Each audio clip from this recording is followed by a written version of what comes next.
Praise the Lord. இன்றைக்கு ஏசப்பா அவருடைய வார்த்தையின் மூலமாக உங்களை பலப்படுத்துவார்.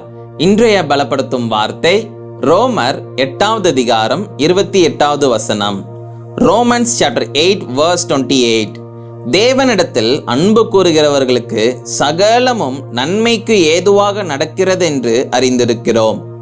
We know that all things work together for good to those who love God. Hallelujah. இன்றைக்கு நீங்க தேவனுடைய வார்த்தைக்கு கீழ்ப்படிந்து நீங்க வாழ்ந்து கொண்டு இருக்கிறீங்க. தேவன் ஒவ்வொரு காரியங்களும் நமக்கு எப்படி சொல்லி கொடுக்குறாங்களோ அதன்படியே நீங்க வாழ்ந்து கொண்டு இருக்கிறீங்க. கர்த்தர் மேல அதிகமாக அன்பாக இருக்கிறீங்க. இன்னைக்கு கர்த்தர் உங்களை பார்த்து சொல்லுகிறார், உங்களுடைய வாழ்க்கையில நடக்கின்ற எல்லா காரியங்களும் சகலமும் நன்மைக்கு ஏதுவாக தான் நடக்கும். எதை குறிச்சும் நீ யோசிச்சு கவலைப்படாத.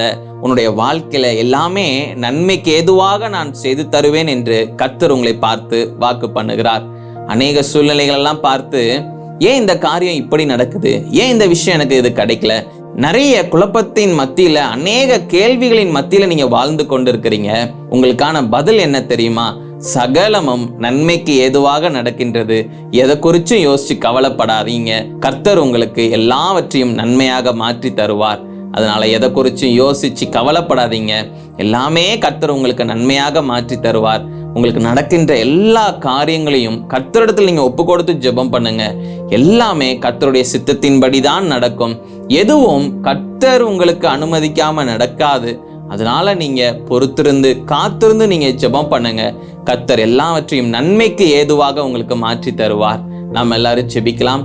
எங்களை நேசிக்கிற நல்ல தகப்பனே, ஆண்டவரே இயேசுப்பா, எல்லாவற்றையும் ஆண்டவரே இயேசுப்பா நன்மைக்கு ஏதுவாக செய்கிற தேவன் நீங்கப்பா. உங்களிடத்துல அன்பு கூறுகிறவர்களுக்கு ஆண்டவரே இயேசுப்பா அநேக நன்மைகளை செய்கிற தேவன் நீங்க. பிள்ளைங்களுக்கு ஆண்டவரே இயேசுப்பா எல்லா காரியத்திலையும் ஆண்டவரே இயேசுப்பா பெஸ்டானதை நீங்க கொடுப்பீங்கப்பா. நீங்க பிள்ளைங்களுக்கு பெஸ்டானதை கொடுங்க.